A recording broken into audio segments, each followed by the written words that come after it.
সাম্প্রতিক সময়ে ইসলামী ব্যাংককে ঘিরে তৈরি হওয়া অস্থিরতা দেশের সামগ্রিক অর্থনীতির জন্য সুখকর নয় বলে মন্তব্য করেছেন এনসিপির উত্তরাঞ্চলের মুখ্য সংগঠক হাসনাত আব্দুল্লাহ।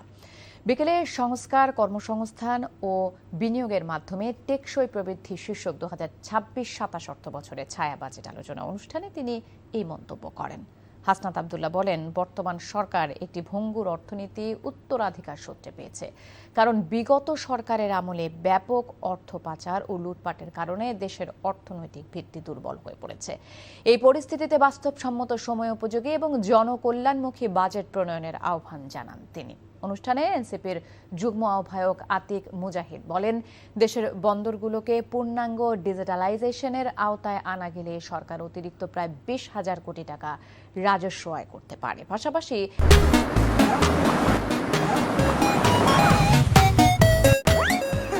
যারা জাকাত দেবেন তাদের ট্যাক্সের তালিকা থেকে বাদ দেবার দাবি জানান আলোচকরা। এ সময় 71টি নীতিগত প্রস্তাব উপস্থাপন করা হয়। ইসলামী ব্যাংকের যে বিষয়গুলো আমাদের নজরে পড়ছে সেটি অর্থনীতির জন্য স্বস্তিদায়ক নয়। বর্তমান সরকার মূলত একটি উত্তরাধিকার প্রাপ্ত একটি সংকটকালীন একটা সংকটাপন্ন অর্থনীতি এই সরকার হাতে পেয়েছে। মূলত অর্থনীতির যেই চিত্র সেটি জনগণের কাছ থেকে বিভিন্ন সময় হাইড করা হয়েছে, লুকানো হয়েছে।